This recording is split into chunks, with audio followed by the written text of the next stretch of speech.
नमस्कार, मैं हूं पंकज सिंह जाडेजा। हमारा उद्देश्य है राष्ट्र से स्नेह, राष्ट्र का सम्मान।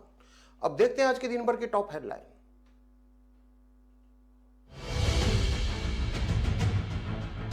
टिड्डी के हमले के बाद टीम ने किया सर्वे, खेतों में नहीं मिली टिड्डी और अंडे, दवा छिड़काव करने की दी जानकारी।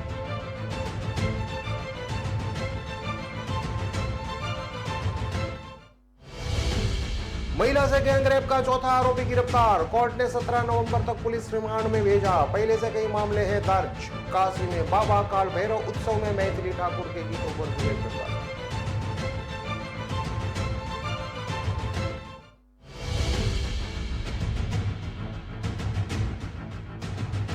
काशी में बाबा काल भैरव उत्सव में मैथिली ठाकुर के गीतों पर झूमे श्रद्धालु।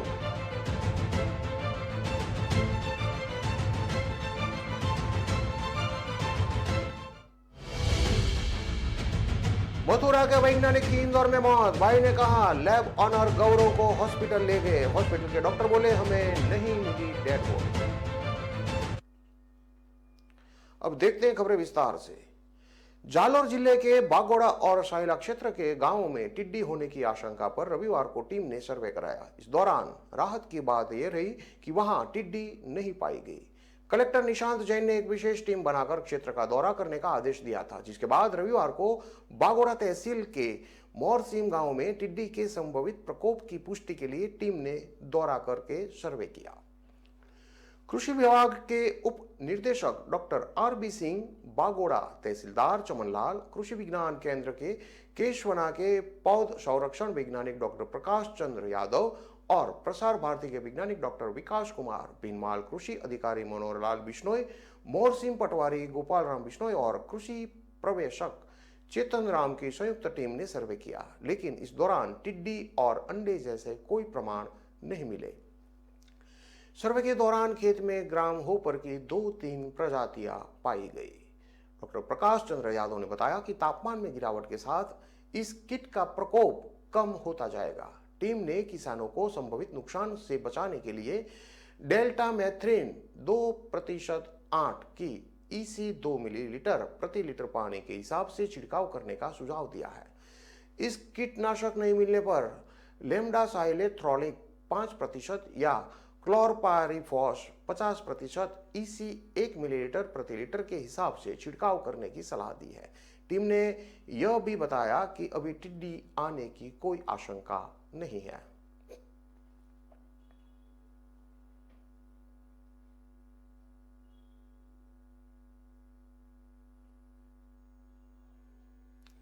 सिरोही जिले के रोहिड़ा थाना क्षेत्र में महिला से गैंगरेप के चारों आरोपियों को रोहिड़ा पुलिस में गिरफ्तार कर लिया है। पुलिस ने सोमवार को कोर्ट में इसे पेश किया, जहां कोर्ट ने 17 नवंबर तक उन्हें पुलिस रिमांड पर भेज दिया है।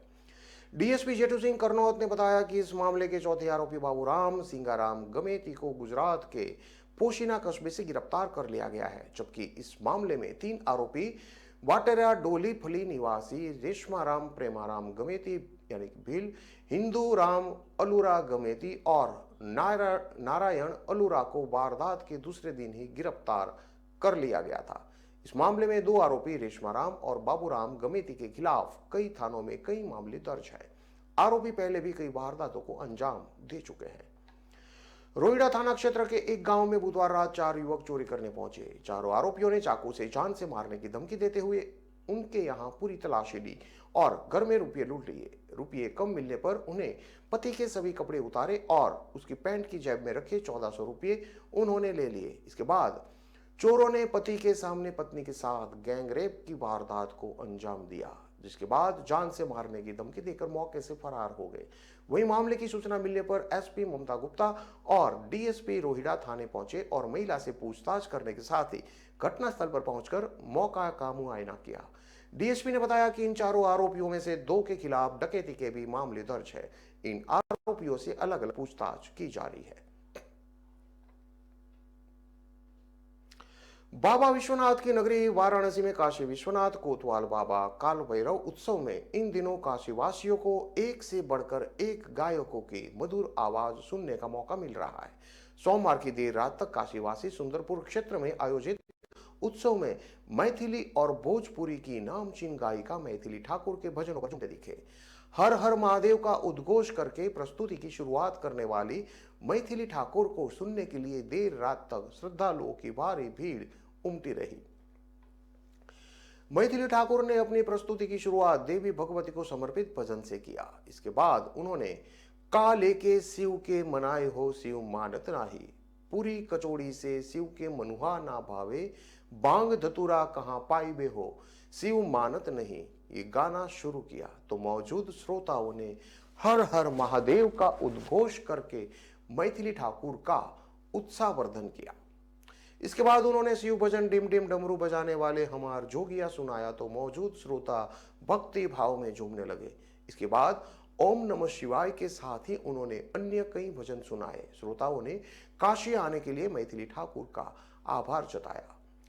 मैथिली ठाकुर ने युवाओं के जोश और अपनी संस्कृति से जुड़े गीतों के प्रति उनके लगाव को देखकर सभी का आभार व्यक्त किया। उन्होंने कहा कि काशी कोतवाल काल भैरव उत्सव के माध्यम से बाबा विश्वनाथ की नगरी में आकर अभिभूत महसूस कर रहे हूं।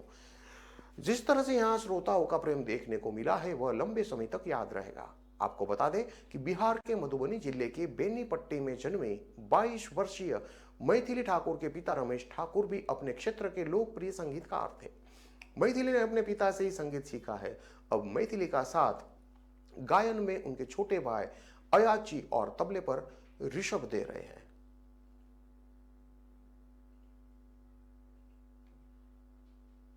मथुरा के नरहोली जुनदार गांव में के रहने वाले 35 साल के वैज्ञानिक की इंदौर में संदिग्ध परिस्थितियों में मौत हो गई। वैज्ञानिक कैंसर जैसी जानलेवा बीमारी की दवा को लेकर रिसर्च कर रहे थे। भाई का दावा है कि कैंसर की दवा को लेकर की जा रही रिसर्च अंतिम चरण में थी। मथुरा के रहने वाले ब्रज गौरव शर्मा पिछले करीब 3 साल से हरियाणा के गुरुग्राम स्थित NBI लाइफ साइंस कंपनी में वैज्ञानिक थे। ब्रज गौरव वर्तमान में कंपनी की तरफ से हैदराबाद में पोस्टेड थे और वहीं रहकर कैंसर जैसी जानलेवा बीमारी को लेकर रिसर्च कर रहे थे। भाई मनोज शर्मा ने बताया कि उनके भाई की यह रिसर्च फाइनल स्टेज पर थी। इसी को लेकर वह काफी मेहनत कर रहे थे। इसी दवा की टेस्टिंग के सिलसिले में ब्रज गौरव इंदौर गए हुए थे, जहां उनकी संदिग्ध परिस्थितियों में मौत हो गई। कैंसर की दवा की टेस्टिंग के सिलसिले में ब्रज गौरव शर्मा 3 नवंबर को हैदराबाद से फ्लाइट के जरिए इंदौर पहुंचे थे, जहां वह पहले दूसरे होटल में रुके और उसके बाद होटल अशोका में रुके। वह यहां कंपनी की तरफ से टाई अप गुर्जर लैब में टेस्टिंग होनी थी। 12 नवंबर को ब्रज गौरव को अचानक अस्पताल ले जाया गया, जहां उनकी मौत हो गई। भाई ने कहा कि लैब संचालक लेकर उन्हें हॉस्पिटल गए थे। ब्रज गौरव शर्मा के भाई मनोज शर्मा ने बताया कि 12 नवंबर को लैब के ऑनर होटल पहुंचे और वहां से ब्रज गौरव शर्मा को हॉस्पिटल लेकर गए। मनोज शर्मा ने बताया कि उनसे कहा गया कि उनकी तबीयत खराब है, दिखाने के लिए ले जा रहे हैं। वही हॉस्पिटल ने कहा कि उनके यहाँ डेड बॉडी लेकर ही वो आए थे। मनोज शर्मा ने बताया कि जब होटल से लेकर गए तब भी वह किसी को नहीं बताया और कमरे की चाबी भी रूम के अंदर ही थी, जिससे पता चलता है कि उनके भाई की संदिग्ध परिस्थितियों में मौत हुई है।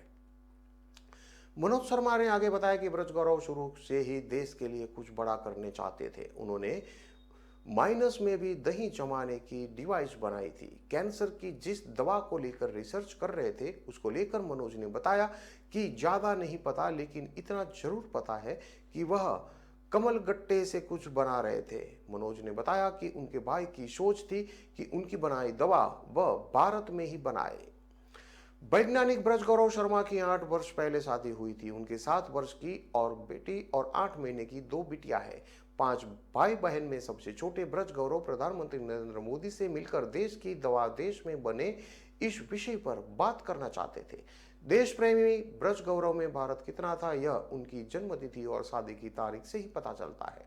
ब्रज गौरव का जन्म 15 अगस्त को हुआ तो शादी 26 जनवरी को हुई। भाई मनोज शर्मा ने बताया कि वह क्रियाकर्म के बाद इस मामले की जांच जरूर करवाएंगे।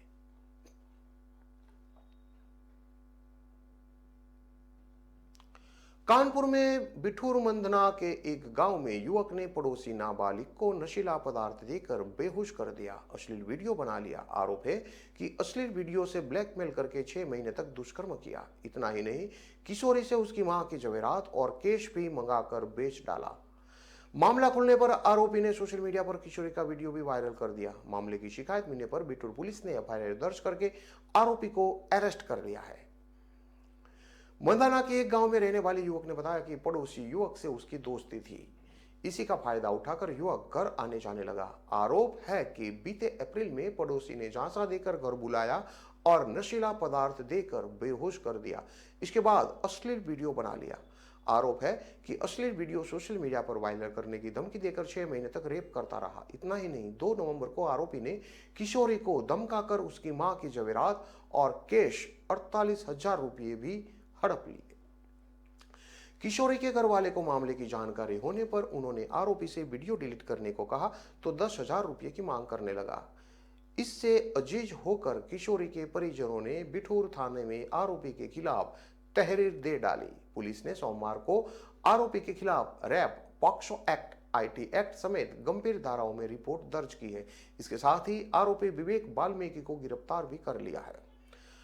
एसीपी कल्याणपुर दिनेश शुक्ला ने बताया कि आरोपी विवेक वाल्मीकि को दबिश देकर दबोच लिया गया है। उसका मोबाइल भी जांच के लिए कब्जे में लिया गया है। आरोपी शादीशुदा होने के बाद भी किशोरी को झांसे में लेकर उसका यौन शोषण करता रहा। मामला खुलने पर उसने किशोरी की अश्लील वीडियो भी वायरल कर दिया। उसके सभी सोशल मीडिया अकाउंट से वीडियो डिलीट कराया गया है।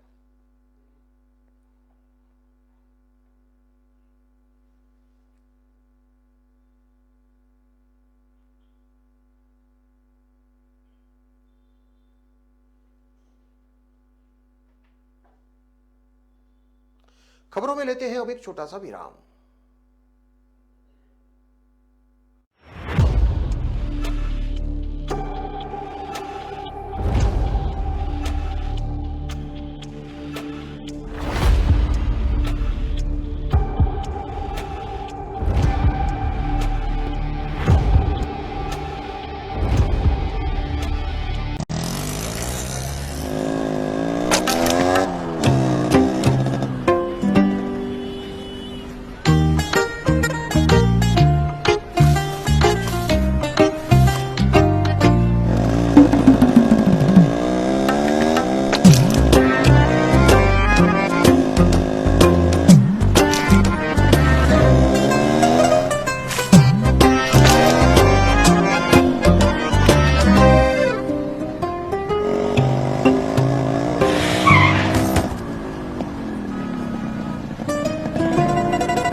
जब सोच सुंदर होगी तभी तो देश सुंदर होगा।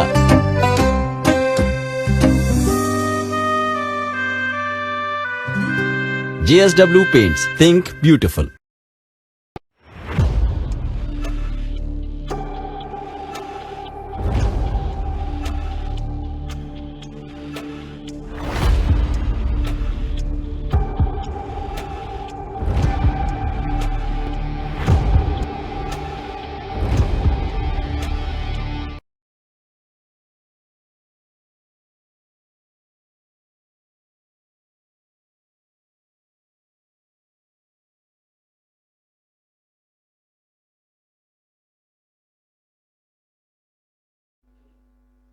विराम के बाद एक बार फिर से आपका स्वागत है। अब देखते हैं आगे की और खबरें।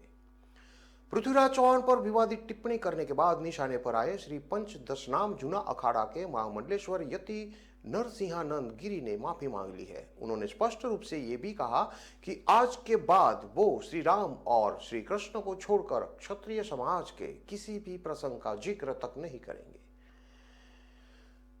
पिछले दिनों कुछ ऑनलाइन सवालों का जवाब देते हुए गाजियाबाद में डासना देवी मंदिर के पीठाधीश्वर यति नरसिंहानंद गिरी ने कहा था कि मैं जयचंद की दोस्ती को चुनूंगा। पृथ्वीराज चौहान ने गद्दारी की है, जयचंद की कोई गलती नहीं है। पृथ्वीराज चौहान ने अपने सारे राजपूतों को मार दिया था, मोहम्मद गोरी को नहीं मारा, उसे बार बार छोड़ता रहा। विवादित टिप्पणी पर हुई एफआईआर में यति नरसिंहानंद ने इसके अलावा भी पृथ्वीराज चौहान को लेकर तमाम विवादित टिप्पणियां की है। एलएटी न्यूज के को फाउंडर ने इस लाइव प्रसारण की वीडियो को ट्वीट किया था, जिसके बाद ये वीडियो सोशल मीडिया में खूब वायरल हुई थी। आखिरकार 8 नवंबर को गाजियाबाद की मसूरी थाना पुलिस ने यति नरसिंहानंद गिरी के खिलाफ एक एफआईआर दर्ज कर ली थी। सोमवार को यति नरसिंहानंद ने डासना देवी मंदिर परिसर में बैठकर अपना वीडियो बयान जारी किया। उन्होंने कहा, अभी मेरी एक वीडियो मोहम्मद जुबैर ने वायरल की। ये वीडियो बहुत ज्यादा एडिट करके वायरल की गई है। हो सकता है कि मैंने उसमें जो तथ्य रखे हो वो मेरी अज्ञानता के कारण रखे गए हैं। इसके लिए मैं संपूर्ण राजपूत समाज से कई बार माफी मांग चुका हूं और आज भी मांगता हूं। मैंने उनसे कहा कि माफी चाहता हूं, गलती हो गई। हालांकि वो किसी दूसरी इच्छा को लेकर आए थे। आखिर में वो योगी आदित्यनाथ महाराज की धमकी देने पर आ गए। ये बड़े दुख की बात है कि आज जातिवाद हम पर हावी हो चुका है। धर्म के लिए लड़ रहे सन्यासी को जातिवाद पर लाकर माफी मांगते सन्यासी को मारना या लड़ना चाहते हैं। ये सारी घटना थानेदार के सामने हुई। मुझे नहीं पता कि इसके पीछे कौन सी ताकत है।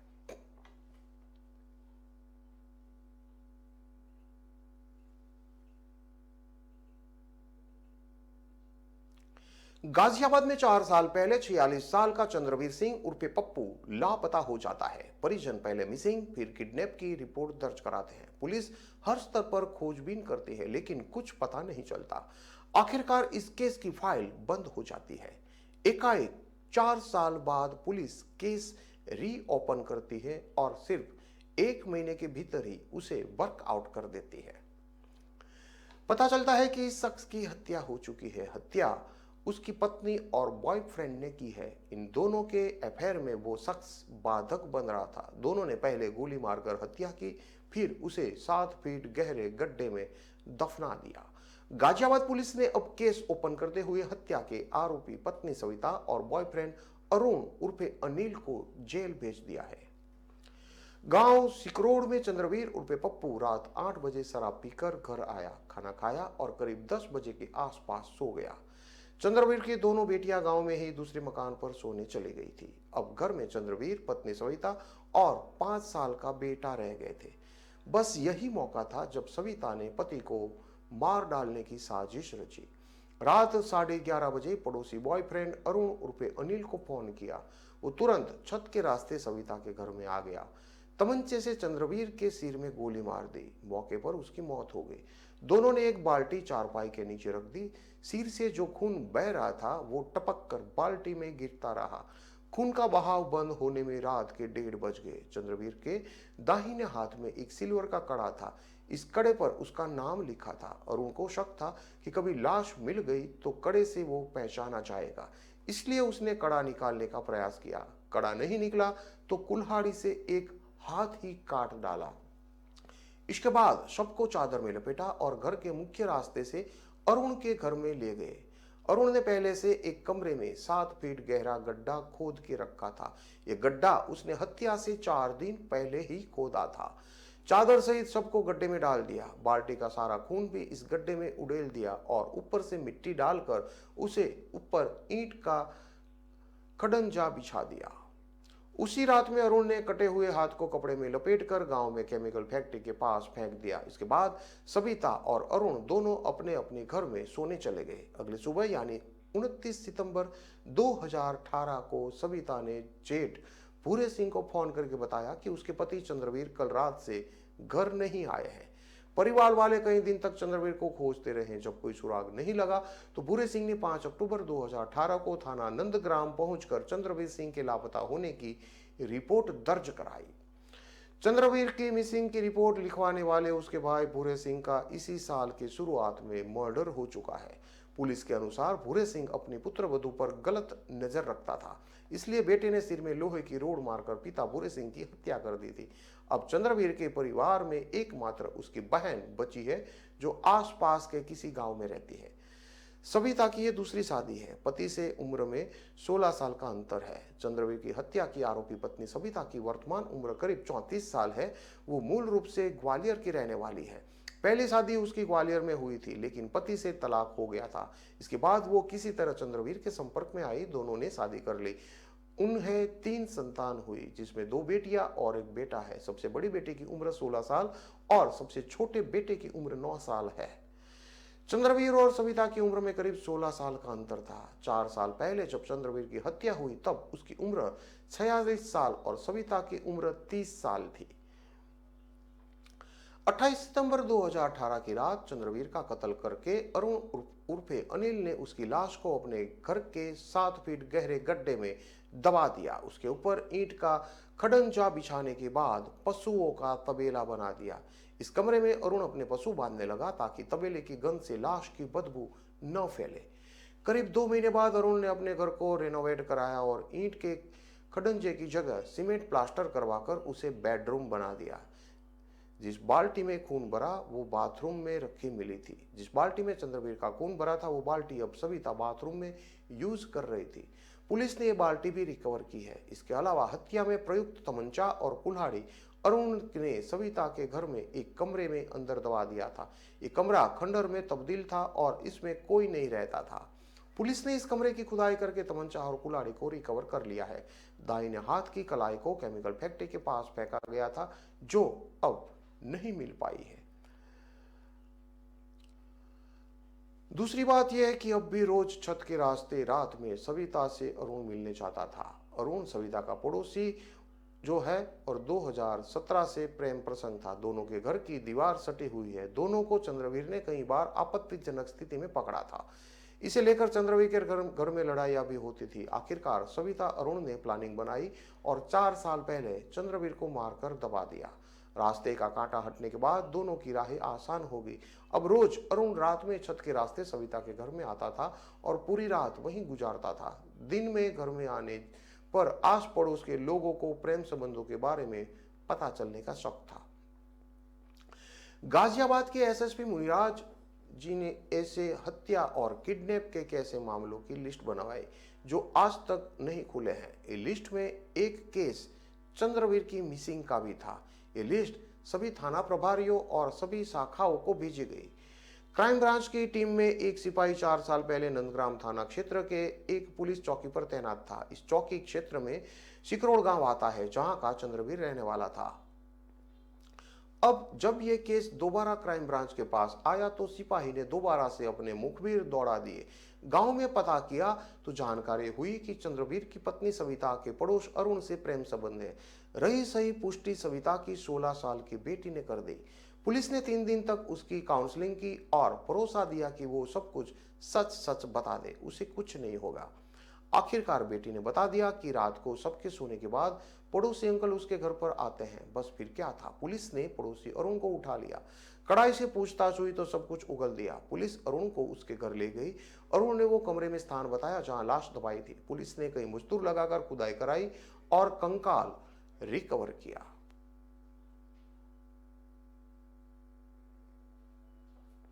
मऊ में एक तरफ वायरल और डेंगू का प्रकोप तो दूसरी ओर शहर में ठप सफाई व्यवस्था बीमारी के खतरे को और बढ़ा रही है। मुख्य नाले से लेकर अन्य नाले और नालियां गंदगी से पटी नजर आ रही है और चारों तरफ गंदगी का अंबार लगा हुआ है। जबकि इन दिनों वायरल बुखार का प्रकोप लोगों को खासा परेशान कर रहा है। ऐसे में आसपास फैली गंदगी से मच्छर पैदा हो रहे और बीमारी का खतरा बढ़ रहा है। भले ही मऊ नगर पालिका प्रशासन शहर में सफाई व्यवस्था सुदृढ़ होने की बात करता हो, लेकिन हकीकत इससे काफी उलट है। यदि इसका जीता जागता सबूत देखना है तो वार्ड नंबर 40 मोहल्ला बोला की पूरा स्थित मस्जिद के चारों तरफ गंदगी का ढेर देखा जा सकता है। इसी के साथ वहां की नालियां और गलियां गंदगी से अटा देखा जा सकता है, जिसे देखकर साफ पता लगता है कि सफाई व्यवस्था कितनी सुचारू है। इसके अलावा बाईपास मार्ग हो या फिर मिर्जा हादीपुरा रोड, अधिकांश जगह नालों की हालत बेहद खराब है। यह स्थिति है तब है जब बुखार और डेंगू का प्रकोप हर ओर फैला हुआ है। बढ़ते हुए बुखार के प्रकोप से लोग बेहाल हैं। एक तरफ जहां शासन से लेकर प्रशासन तक बीमारियों से बचाव के लिए बृहद रूप से साफ सफाई का अभियान चलाने की बात कही जा रही है, वहीं दूसरी तरफ शहर के विभिन्न मोहल्लों में स्थिति काफी खराब है। लोग बीमारियों के बीच रहने के लिए मजबूर है। चारों तरफ गंदगी का ढेर लगा हुआ है, लेकिन जिम्मेवार बिल्कुल मौन है। लोगों का कहना है कि नगरपालिका प्रशासन को शहर की सुध नहीं है, जबकि लगातार नालों की सफाई कराने की मांग उठती आ रही है। बरसात से पूर्व नाले की सफाई तो जरूर हुई थी, लेकिन अब नालों के हालात देखकर स्थिति कुछ और ही नजर आती है। नगर पालिका के चेयरमैन तैयब पालिकी और ईओ दिनेश कुमार यादव का कहना है कि सफाई कर्मियों को मौके पर भेजकर जल्द ही सफाई करा दी जाए। पंजाब के जिला लुधियाना में दिल्ली के नौसरबाज सक्रिय थे। 27 सितंबर से 9 नवंबर तक आरोपी 3 बड़ी वारदात को अंजाम दे चुके थे। अब इन ठगों को CIA 1 की टीम ने इंस्पेक्टर राजेश शर्मा और CIA 3 इंस्पेक्टर अवतार सिंह की अनुयायी में दबोचा है। गिरफ्तार आरोपियों से 200 अमेरिकी डॉलर और 50,000 रुपये भारतीय करेंसी बरामद हुई है। आरोपियों की पहचान दीपक सिंह उर्फे इब्राहिम, ईशू कपूर, मोहम्मद रमजान, दुक्खू और रफीक के रूप में हुई है। ये सभी आरोपी नई दिल्ली और कलकत्ता के रहने वाले हैं। सामने आया है कि इन आरोपियों का बहुत बड़ा गिरोह है। अभी 8 से 10 आरोपी फरार है। गिरोह के मुख्य मास्टरमाइंड को दबोचने के लिए पुलिस छापेमारी कर रही है।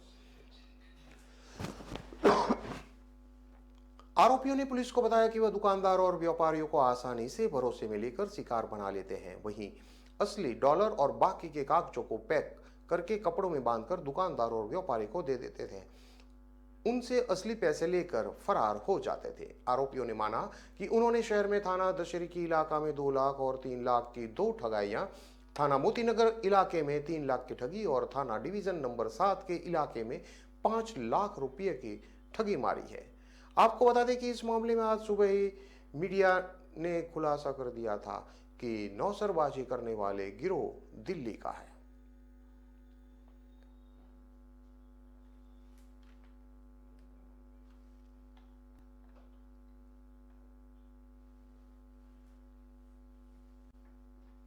इन सभी खबरों को विस्तार से पढ़ने के लिए आप हमारे वेबसाइट का भी प्रयोग कर सकते हैं। हमारा वेब का पता है www.kalamkartavya.com।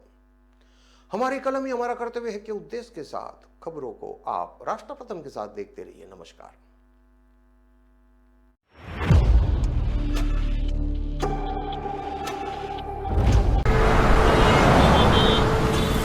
कहाँ जा रहे हो?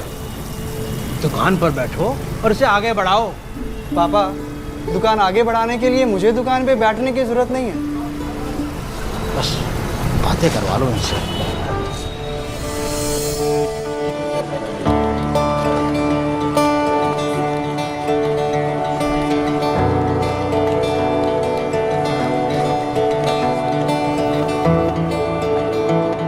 थोड़ा सा ऊपर हो।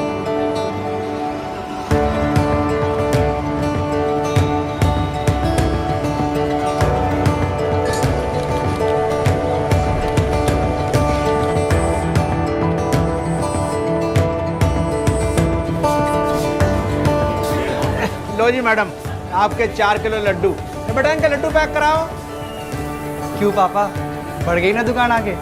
हाँ बेटा, अब तक सबकी खुशी के लिए मिठाई खिलाई है, मगर आज अपने बेटे के हुनर के लिए खुद खाऊंगा। जब खिलकर निकलता है स्किल तो सलाम करता है हर दिल। DSEU इंडिया की पहली स्किल एंड एंटरप्रेन्योरशिप यूनिवर्सिटी, जहां ऐसे कोर्सेज में हैं डिग्रीज और डिप्लोमास जो बेटर फ्यूचर की ओर ले जाएंगे आपको।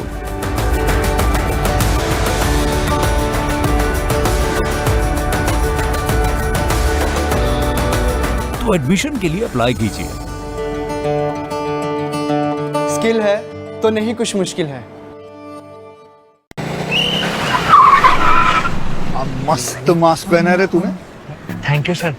वो जान बचाने के लिए पहनना पड़ता है ना सर। रेडीमेड है या टेलर मेड है? ऑनलाइन ऑर्डर किया है सर। एक और है क्या? है ना सर। देना। बहुत मस्त लगे आपको। ये ना सर।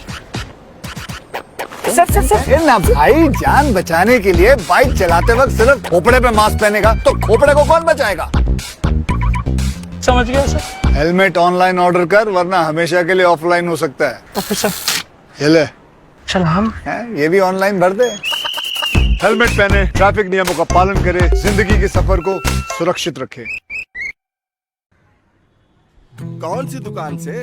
अपनी दुकान अपने अमेज़न से। हुडी से रुमाल तक, टीवी इन द हॉल तक, जीते हैं हम शान से। सब कुछ अमेज़न से। क्या क्या मिल सकता है विद इन 500। हर बजट में ढेर सारी चॉइसेस देख लो, और पहले ऑर्डर पे तो डिलीवरी भी फ्री। फिर तो और दिखाओ। अमेज़न Amazon के भरोसे के साथ हर बजट में जो चाहो वो पाओ। फिर Amazon खुलते ही दिल कहेगा और दिखाओ। रात के 2 बजे, दिन के 12 बज गए। Say goodbye to the 1950s की टेक्नोलॉजी वाले मेमोरी फोम मैट्रेस को। Meet India's first and only smart grid mattress. इसकी patented technology, there's softness that relaxes your pressure points and firmness that supports your back. Memory foam है बकवास,